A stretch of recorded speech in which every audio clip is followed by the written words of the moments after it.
우리가 살다 보면 참 이상한 것들이 눈에 보일 때가 있습니다. 그것은 다른 것이 아니라 우리가 집을 사거나 어떤 중요한 사업을 할 때는 미리미리 꼼꼼하게 따져보고 우리가 동원할 수 있는 그 모든 자원들을 동원해서 그 사업의 어떤 타당성도 우리가 많은 사람들의 자문도 받고 그렇게 많은 애를 써서 그렇게 준비를 합니다. 보험을 들 때도 약관을 우리가 보지 않고 드는 사람은 드물 겁니다. 아이들의 진로를 위해서도 몇 년 뒤를 내다보고 미리 계획합니다. 노후를 위해서는 조금이라도 더 안전한 길을 찾기 위해서 젊을 때부터 연금이라든지 여러 가지를 준비하는 분들도 많이 계십니다. 근데 여러분, 정작 우리의 영혼에 대해서는 어떻습니까? 영혼에 대해서는 얼마나 진지하게 생각하며 준비하고 계십니까? 우리는 내일 먹을 것을 걱정하고 다음 달 갚을 돈을 계산하고 또 몇 년 뒤에 살아갈 길을 계속 준비합니다. 그러나 하나님 앞에 서게 될 그날에 대해서는 너무나 막연하게 생각할 때가 많습니다. 그래서 예수님은 오늘 우리에게 좀 불편한 이야기를 들려주십니다. 바로 불의한 청지기의 이야기입니다. 물론 그는 정직한 사람이 아니었습니다. 칭찬받을 만한 도덕적 인물은 더더욱 아니었습니다. 오히려 주인의 재산을 낭비하다가 해고 통보를 받은 사람이었습니다. 그런데 놀랍게도 예수님은 이 악한 사람에게 한 가지를 주목하십니다. 예수님이 주목하신 것은 그가 자기 앞에 닥쳐올 미래를 알았고 그 미래를 위해 지금 행동했다는 사실입니다. 바로 여기에 오늘 본문에 불편하지만 너무나 중요한 질문이 있습니다. 세상 사람들은 사라질 미래를 위해서도 이렇게 민첩하게 준비했는데 하나님의 백성은 영원한 미래를 위해서 오늘도 내일도 무엇을 준비하고 있느냐라는 질문입니다. 사랑하는 여러분, 신앙은 현실을 외면하는 것이 아니죠. 오히려 신앙은 현실을 하나님의 관점에서 가장 바르게 보여주는 것이 신앙이라 생각합니다. 돈이 무엇인지, 인생이 무엇인지, 시간이 무엇인지, 그리고 영원이 무엇인지를 우리가 신앙이라는 생활을 통해 하나님 앞에서 다시 배우게 되는 것입니다. 오늘 예수님은 우리에게 단순히 돈을 사랑하지 말라라고 말씀하지 않으셨어요. 돈을 어떻게 써야 하는지, 지금의 삶을 어떻게 영혼과 연결해야 하는지, 그리고 우리가 참으로 누구를 주인으로 섬기고 있는지를 묻고 계시는 것입니다. 그래서 오늘 말씀의 제목을 말씀드린 대로 영혼을 준비하는 지혜라고 이렇게 붙였습니다. 사랑하는 여러분, 오늘 이 말씀 앞에서 우리 자신을 조금 더 정직하게 돌아보기 원합니다. 가끔씩 우리는 힘들 때마다 이런 생각을 합니다. 나는 지금 뭘 위해 살아가는가? 가정에서 불화가 있고 이러면 부모님들 중에 한 분은 그런 생각이 들 거예요. 자녀들도 세상에서 경쟁하다가 낙오하게 되면 그 순간에 이런 생각이 오는 거예요. 허무함이 찾아오는 거예요. 우리는 사라질 것들을 붙들고 영혼을 잊어버리고 살고 있는 것은 아닌지, 아니면 하나님께서 우리에게 잠시 맡기신 것들을 가지고 우리가 차근차근 성실하게 그 영혼의 시간을 준비하고 있지는 않습니까? 오늘 말씀을 통해 사라질 것을 붙드는 삶이 아니라 영원한 삶을 준비하는 여러분이 되시기를 축복합니다. 자, 누가복음 우리 1절에서 3절 한번 읽어보겠습니다. 또한 제자들에게 이르시되 어떤 부자에게 청지기가 있는데 그가 주인의 소유를 낭비한다는 말이 그 주인에게 들리니라. 주인이 그를 불러 이르되 내가 내게 대하여 들은 이 말이 어찌 되느냐. 내가 보던 일을 해마라 청지기 직무를 계속하지 못하니라 하니 청지기가 속으로 이르되 주인이 내 직분을 빼앗으니 내가 무엇을 할까? 땅을 파자니 힘이 없고 빌어먹자니 부끄럽구나. 여러분 먼저 1절을 보십시오. 예수님은 제자들에게 한 청지기의 이야기를 들려줍니다. 청지기는 어떤 사람입니까? 주인의 것을 맡아 성실하게 관리하는 사람이죠. 자기 것은 아니지만 주인을 대신해 관리할 권한을 받은 사람이 청지기입니다. 사랑하는 여러분, 이 한 문장 안에 어쩌면 우리 인생의 모든 진실이 담겨 있다고 생각합니다. 우리는 소유자처럼 우리가 마치 주인인 것처럼 살지만 사실은 영적으로 보면 우리는 청지기라는 사실이죠. 우리는 내 인생이라 말이지만 생명은 내가 만든 것이 아닙니다. 내 돈이라 말하지만 숨이 멈추는 순간 우리는 하나도 가져갈 수가 없습니다. 내 자녀, 내 시간, 내 건강, 내 자리라고 말하지만 모든 것은 하나님께서 우리에게 잠시 맡겨주신 것뿐이죠. 그런데 본문의 청지기는 이 사실을 완전히 깡그리 잊어버린 거예요. 그래서 뭐라고 되어 있습니까? 그가 주인의 소유를 낭비한다는 말이 그 주인에게 들린지라. 우리가 마음대로 흥청망청 쓰며 세상의 모든 죄와 악을 행하고 있을 때 하나님께서는 우리의 모든 모습을 그냥 내버려 두실까요? 사랑하시기에 우리에게 고난이란 이름으로, 고통이란 이름으로 찾아오실 수도 있죠. 왜? 그래야 우리가 정신을 차리니까. 여러분, 여기서 소유를 낭비한다 했는데 여기서 낭비한다는 말은 우리가 지난주 배웠던 누가복음 15장에서 탕자가 아버지의 재산을 허랑방탕하게 탕진할 때 사용한 그 헬라어와 똑같은 단어입니다. 주인의 소유를 낭비한다는 것은 주인의 허락도 받지 않고 자신의 마음대로 사용하는 거죠. 탕자는 아버지의 것을 자기 것처럼 사용했습니다. 이 청지기도 주인의 것을 자기 것처럼 사용한 거예요. 여러분, 이것이 죄의 본질이자 죄가 가지는 아주 나쁜 성향입니다. 죄는 단지 나쁜 행동 몇 가지를 하는 것을 가지고 우리는 죄라 하지 않습니다. 죄는 딱 한 가지, 하나님을 믿지 않는 것이 죄죠. 근데 하나님을 벗어난 사람들이 저지를 수 있는 것은 모든 죄악들이에요. 너무나 많은 죄악들이죠. 근데 죄는 하나님께서 맡기신 것을 가지고 하나님 없이 살 수 있다고 생각하는 이런 마음이죠. 때로는 우리는 그렇게 생각합니다. 성공한 사람들에게는 어떤 자기도 모르는 그런 자존감과 교만이 동시에 이렇게 섞여 있는 걸 봅니다. 제가 예전에 말씀드린 것처럼 예전에 고려대 총장을 하셨던 분인데 나이가 그 당시 제가 병원에 신방했을 때 92 정도 되셨어요. 전립선암 때문에 사기라서 이제 언제 돌아가실지 모르는 그런 상황이었어요. 그래서 저 딸 되시는 집사님께서 다른 공동체인데도 연락이 와서 기도해 주고 세례 좀 주실 수 있느냐 해서 찾아갔는데 정말 성령께서 역사하셨는데 머리에 손을 얹고 축복 기도하고 함께 몇몇 사람하고 중보 기도했을 때 갑자기 그분의 눈에서 막 탁동 같은 눈물이 흘러지는 거예요. 옆에서 딸도 울고 사위도 울고 함께 있던 가족들도 울고 절대로 굽히지 않았던 사람이 이제 죽음을 앞두고 있으니까 하나님에 대한 마음이 다시 한번 올라오기 시작하는 거예요. 내가 세상의 지식에 빠져서 정말 하나님 앞에 여기 볼 때 허랑방탕하게 살았구나라는 걸 깨닫는 거예요.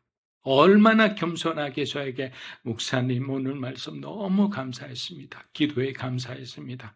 이제는 저는 주님 앞에 돌아갈 수 있을 것이라 믿습니다. 라고 했습니다. 그러고 나한테 너무나 놀랍게도요. 여러분 딱 일주일 만에 돌아가셨어요. 그러니까 그분들이 다시 찾아와서 정말 그때가 아니었으면 아버지가 구원받지 못했을 거라고 생각한다고. 우리 인생은 언제 하나님께서 우리를 데려가실지 모릅니다. 그래서 오늘 우리에게 맡겨준 것에 우리는 성실하고 충성을 다해야 하는 것입니다. 그래서 이 이야기는 이상한 어떤 청지기 한 사람의 이야기를 말하려는 것이 아니죠. 하나님께서는 바로 너희들의 이야기다라고 말씀하시는 거예요. 내 돈입니다. 내 인생입니다. 내 계획입니다. 내 미래입니다. 선교할 때도 마찬가지고 목회할 때도 마찬가지고 모든 사람이 똑같아요. 여기에 대한 욕심들과 구집들과 자기 어떤 아집들이 많아요. 물론 그렇게 할 수 있어요. 그러나 그 말 속에는 뭐라고 되어 있냐면 하나님이 그 말 속에 그리고 그 모임 속에 그리고 그 사업 속에 그 사역 속에 하나님이 안 계시면 우리는 어느새 청지기가 아니라 어떻게 됩니까? 너도 나도 주인 행세를 하게 되는 거예요. 그리고 2절에서 주인이 청지기를 부릅니다. 한번 읽어보겠습니다. 내가 보던 일을 셈하라. 청지기 직무를 계속하지 못하리라.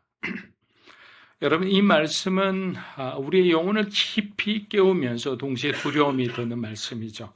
우리도 언젠가 하나님 앞에서 셈하게 되는 날이 올 거예요.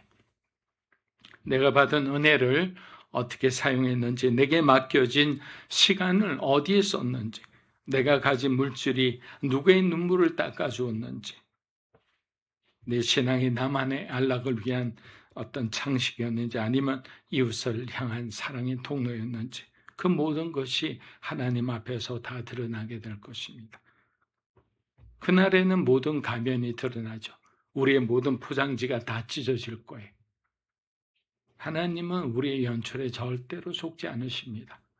왜냐하면 신앙은 무대 위에서 맡은 역할이 아니라 하나님 앞에 단독자로선 그 영혼의 진실이기 때문에. 그러나 여러분, 이 말씀을 들을 때 우리는 두려움만으로 무너져서는 안 됩니다. 왜냐하면 우리의 마지막 결산이 어디서 이루어집니까? 우리의 공로가 아니라 예수 그리스도의 은혜 안에 있기 때문에. 그래서 지금의 모습은 부족하고 지금의 모습은 뭔가 덜 연거롭고 지금의 모습은 마치 질풍노도의 어떤 시기처럼 막 어디로 갈지 모르는 그런 상황일지라도 저와 여러분은 예수를 믿는 저와 여러분의 마지막 결산은 어떻게 됩니까? 우리 모두는 예수님 앞에 서게 될 거예요. 사랑하는 여러분, 하나님 앞에서 인간의 의는 너무나 작고 초라합니다. 인간의 선은 너무나 얼룩져 있으며 인간의 공로는 자기 자랑으로 가득 차 있습니다. 그러나 복음은 어떻습니까? 우리에게 항상 너무나 새롭고 너무나 다른 길을 제시합니다. 그래서 그 길을 가는 사람이 어떤 느낌을 드냐면 내가 이 길을 가도 되나라는 생각이 돼요. 또 한편은 어떤 생각이냐면 이 길을 가다가 내가 밥도 못 먹겠다 이런 생각을 하게 돼요. 왜? 하나님께서 직접적으로 공급해 주시기 때문에. 로마서 4장 5절과 17절 말씀은 이런 말씀이 있습니다. 한번 읽어보겠습니다. 하나님은 경건하지 아니한 자를 의롭다 하시는 분이시며 죽은 자를 살리시며 없는 것을 있는 것으로 부르시는 분입니다. 다시 한번 읽어보겠습니다. 하나님은 경건하지 아니한 자를 의롭다 하시는 분이시며 죽은 자를 살리시며 없는 것을 있는 것으로 부르시는 분입니다. 여러분 삶에 없는 것 있습니까? 물질 말고 여러분의 삶에 비어있는 것, 여러분의 마음을 외롭게 하는 것, 여러분의 마음을 허무하게 하는 것, 여러분의 삶에 소망이 없게 하는 그 모든 없다라는 것을 뭐라고 되어 있어요? 여기는 성경은 있는 것으로 부르시는 분이 바로 우리 예수님이시다. 그래서 예수님이 그랬잖아요. 내가 길이라고 다른 곳에 찾지 말라고. 사랑하는 여러분, 그러므로 우리의 소망은 우리가 완벽한 청지기가 되는 데 있지 않습니다. 왜? 우리는 불가능해요. 왜? 죄성을 가졌기 때문에. 우리의 소망은 뭡니까? 완전한 청지기이신 예수 그리스도를 믿고 따르는 데 있는 거예요. 예수님은 아버지께서 맡기신 일을 완벽하게 이루신 참된 청지기였어요. 주님은 자기의 뜻을 구하지 않고 겟세마네 마지막 동산에서도 아버지의 뜻을 구하셨습니다. 자기 영광을 붙들지 않고 아버지의 영광을 드러내기 위해 사역하셨어요. 주님은 하늘의 부요를 가진 하나님이셨으나 우리를 위해 친히 가난하게 되셨습니다. 만물의 주인이셨으나 종의 형체를 입으셨습니다. 우리가 늘 이 빌립보서 말씀 2장 말씀을 읽을 때마다 감동하는 것은 이 세상에 그 어느 누구도 이런 행동을 할 수 있는 사람이 없기 때문에 모든 것을 가지신 분이셨지만 십자가 위에서는 아무것도 없는 것처럼 발가벗겨지셨습니다. 왜 그렇게 하셨을까요? 우리가 탕진한 시간, 우리가 허비한 은혜, 우리가 망가뜨린 관계, 우리가 놓쳐버린 사랑, 우리가 숨겨온 우리 안에 내재된 욕망, 우리가 주인처럼 살았던 그 모든 죄를 주님께서 십자가에서 담당하셔야 했기 때문에 사랑하는 여러분, 십자가는 우리의 죄에 대한 하나님의 결산서예요. 십자가가 없다면 우리는 직접 그 결산서를 받들고 영원한 지옥에서 고통받으며 살아갈 수밖에 없는 죄인들입니다. 거기에서 우리의 죄는 숨김없이 드러났고 동시에 그 죄를 대신 갚으시는 끝이 없는 한없는 우리 주님의 사랑이 드러난 거예요. 여러분, 오늘 말씀은 우리를 정죄하거나 우리를 뭔가 위축되게 하는 그런 말씀이 아니에요. 오히려 우리에게 소망을 주시는 말씀인 거예요. 아들아, 딸아, 너는 내 것이다. 내 인생은 낭비대로 벌어진 것이 아니라 내 은혜 안에서 다시 맡겨진 삶이다라는 거예요. 우리가 그것을 분명히 안다면 하나님께서 내게 시간도 맡겨주시고 내 자녀도 맡겨주시고 내 계획도 맡겨주시고 내 장래도 맡겨주셨다고 우리 생각하면 우리는 고민하는 시간에 다른 사람 찾아가는 시간에 아마 기도할 거예요. 여러분, 그래서 이것을 우리는 뭐라고 하냐? 복음이라고 하는 거예요. 복음, 굿뉴스라고 하는 거예요. 자, 누가복음 16장 4절에서 7절 우리 읽어보겠습니다. 알았도다. 이렇게 하면 직분을 빼앗으는 주인에게 빚진 자를 일일이 불러다가 먼저 온 자 이르되 내가 내 주인에게 말하되 기름 100마리 이르되 여기 내 정서를 빨리 한 자 50이라 쓰라 하고 또 다른 얘기 여기 내 정서를 가지고 80이라 쓰라. 자, 4절부터 7절을 보십시오. 이 청지기는 결코 의로운 사람이 아니라고 했습니다. 그러나 이 사람에게 한 가지 분명한 인식이 있었는데 그것은 뭐냐? 내가 이 자리에 더 이상 있을 수 없구나라는 것을 빨리 알아차렸던 거예요. 그는 자기 앞에 다가올 미래를 알았습니다. 그래서 자기 손에 아직 남아있는 권한을 가지고 그는 자신의 미래를 준비했던 거예요. 사랑하는 여러분, 바로 여기에 오늘 말씀에 중요한 질문이 나옵니다. 아까 말씀드린 대로 세상 사람도 사라질 내일을 위해 준비하는데 우리는 더 박차를 가해서 하나님 나라의 백성으로 살아가야 하지 않겠습니까? 우린 영원을 믿는다고 합니다. 그리고 영원한 그 천국에 들어가서 우리 주님을 바라보며 주님과 함께 얘기하며 그리고 성경 속에 나오는 베드로도 만나고 엘리야도 만나고 그런 어떤 꿈을 꾸고 있는 거예요. 뭐 거기 가면 뭐 구에게 정리해줬고 저기처럼 천국에 강남 있고 강보 있고 이런 거 아니잖아요.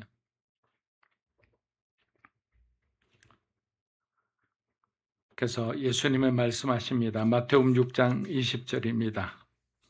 오직 너희를 위하여 보물을 하늘에 쌓아두라. 하늘에 쌓는다는 것은 뭐 돈을 버리라는 게 아니죠. 뭐 대책 없이 누군가를 도와주라는 그런 말도 아닙니다. 하나님께서 맡기신 것을 하나님 나라를 위해 지혜롭게 사용하라는 거예요. 그냥 사용하는 게 내 감정에 따라 저 사람 너무 힘드는데 이래가 막 도와주는 게 아니라 기도하고 감동을 줄 때 지혜롭게 그 사람이 상처받지 않게 그렇게 주는 거예요. 왜? 예수님도 수가성 여인에게 지혜의 말씀의 은사로 그 여인의 어떤 과거의 상처를 건드리지 않고 그 여인을 변화시켰지 않아요. 동정을 할 때 우리가 긍휼 사역할 때 가장 중요한 것은 긍휼 사역의 대상자를 인격과 그 모든 상황을 제일 첫 번째로 고려해야 한다는 거예요. 여러분 성경의 삭개오를 한번 보십시오. 너무나 유명한 인물이잖아요. 삭개오는 돈을 붙들고 살던 사람이었어요. 젊은 청년도 부자 청년도 마찬가지예요. 돈과 명예가 너무나 중요했던 사람이에요. 돈이 그의 안전이고 돈이 그의 힘이었습니다. 돈을 위해 사람을 잃어도 괜찮다고 여기는 사람이었어요. 실제 세대들 주변에 사람들이 없었어요. 그런데 예수님을 만나자 그의 삶의 방향과 목적이 바뀌었어요. 제가 청년 때, 조금 더 지난 30대 때, 그 정도라고 생각하는데, 미국의, 그 당시 윌로우 크릭 교회랑 세들백 교회라고 릭 워렌이라는 목사였잖아요. 그분이 목적이 이끄는 삶이란 책을 썼는데, 그 책이 사실 한국에 100만 부 이상 팔렸죠. 많은 사람이 읽었을 거예요. 근데 저도 그 책을 읽으면서 정말 많은 감동을 받았던 것이 그냥 우리에게 그냥 은혜의 간정을 쏟아놓는 것이 아니라 하나님의 백성으로서 우리는 어떻게 살아야 되는지에 대해서 아주 자세히 잘 기록되어 있었어요. 내가 목적 없이 그냥 살아왔구나. 내가 이 가는 길이 하나님이 허락하신 길인지 아니면 내가 원해서 가는 길인지도 모르고 그냥 막 달려왔구나라는 생각을 하니까 정신이 번쩍 들더라고요. 그렇습니다. 삭개오는 주님을 만나자 그의 목적과 방향이 바뀐 거예요. 19장 8절에서 삭개오는 이렇게 고백합니다. 읽어보겠습니다. 내 소유의 절반을 가난한 자들에게 주겠사오며. 자, 예수님을 만나기 전에는 물질이 그의 주인이었어요. 그의 모든 것이었어요. 그러나 예수님을 만난 뒤에는 물질이 어떻게 됩니까? 누군가를 살리는 섬김의 도구가 됐던 거예요. 여러분, 이것이 은혜 받은 사람의 변화라는 거예요. 여러분, 예전에 하영조 목사님한테 설교 듣고 이럴 때 가장 은혜 받은 뜻이 뭐냐? 성령 충만의 증거는 여러분 변화와 성숙에 있습니다 라고 외치는 그 목소리 가운데 갑자기 뭔가 찌릿하게 오는 거예요. 성령 충만의 증거는 열정으로 불타올라서 그냥 새벽 기도부터 밤 철야 예배까지 매일매일 뜨겁게 기도하고 목이 쉬라고 하나님 앞에 주여 부르는 것이 아니라 은혜 받은 대로 우리가 세상에 나가서 하나님의 일꾼으로서 그리스도의 군사로서 우리가 살아가고 그 땅을 쟁취하는 것이라는 거예요. 그럼 어떻게 됩니까? 우리가 변화되어야 되는 거예요. 내가 변화되어야 되는 거예요. 내가 그리스도인으로서 성숙한 삶을 해야지 자꾸만 성장하려고 더 높은 직분을 누리려고. 여러분 젊은 사람들 한 30대 이상 되면 욕심 있는 사람은 장로님 되고 싶어서 그때부터 막 관리하며 자랍니다. 장로가 되기 쉬운 공동체에 막 가려고 하고 그렇게 해요. 장로가 목사가 주는데요. 아니요, 하나님이 임명하시잖아요. 골로새서 2장 14절 15절은 이렇게 말합니다. 읽어보겠습니다. 우리를 거스리고 불리하게 하는 죄하여 버리시고 십자가에 못 박으시고 통치자들과 권세들을 무력화하여 드러내어 구경거리를 삼으시고 십자가를 여러분, 복음은 하나님이 우리의 빚을 모른 척 하셨다는 말이 아니라 또 우리의 죄를 대충 넘어가셨다는 말도 아니죠. 복음은 우리의 빚 문서를 찢어버리기 위해서 예수님께서 십자가에 못 박으셨다는 소식인 거예요. 불의한 청지기는 자기 살 길을 위해 남의 빚을 줄였습니다. 그러나 의로우신 예수님은 어떻게 했습니까? 우리를 살리기 위해 우리의 빚을 지고 십자가로 가신 거예요. 근데 우린 그 많은 십자가 설교를 듣지만 어느 순간에 여러분에게 그 십자가가 와닿을 때 그 눈물을 끊을 수 없이 내가 죄인이라고 베드로가 물고기를 이만큼 잡고 난데 하나님 내가 죄인이로소이다라고 엎드리듯이 그렇게 엎드릴 수밖에 없는 거예요. 우리 마지막 누가복음 16장 10절에서 12절 우리 읽고 마무리하겠습니다. 지극히 작은 것에 충성된 자는 지극히 작은 것에 불의한 자는 큰 것에도 불의하니라. 너희가 만일 불의한 재물에도 충성하지 아니 누가 참된 것으로 너희에게 맡기겠느냐? 너희가 만일 남의 것에 충성하지 않으면 누가 너희 것을 너희에게 주겠느냐? 사랑하는 여러분, 인생은 맡겨진 것입니다. 그리고 맡겨진 것은 반드시 돌려드릴 날도 옵니다. 젊음도 건강도 물질도 자녀도 직분도 언젠가 하나님께 돌려드려야 합니다. 마지막에는 우리 몸도 흙으로 돌아갑니다. 그러나 그리스도 안에서 하나님께 드린 여러분의 사랑은 사라지지 않아요. 복음을 위해 여러분이 흘린 땀과 눈물도 사라지지 않습니다. 주님의 이름으로 건넨 물 한 그릇도 사라지지 않아요. 아무도 보지 않는 자리에서 드린 충성은 하나님 마음속에 깊이 새겨집니다. 그러므로 이제 사라질 것을 영원한 것처럼 붙들어서는 안 된다고 생각합니다. 영원한 것을 사라질 것처럼 가볍게 여기지도 마십시오. 물질 때문에 사람을 잃지 말고 주신 재정으로 사람을 살린 사람이 되시길 축복합니다. 성공을 위해 우리 영혼을 팔지 않고 성공마저도 하나님 앞에 내려놓을 수 있는 사람이 되었으면 합니다. 우리의 시간이 짧음을 알고 오늘 여러분이 사랑해야 되는 그 사람들을 미워하지 말고 사랑하시기를 축복합니다. 우리의 힘이 약함을 알고 성령 하나님을 의지하는 사람이 되었으면 합니다. 우리의 의가 부족함을 알고 주님의 십자가를 붙드는 사람이 되시길 축복합니다. 주님은 우리를 정죄로 끝나지 않으셨습니다. 그리고 우리에게 뭐라고 말씀하셨습니까? 나를 따르라 하신 거예요. 나를 따르라. 이 은혜가 우리 믿음으로 사는 게 모든 성도들의 삶에 여러분의 소중한 자녀들과 손주들의 삶에 충만하기를 축복합니다.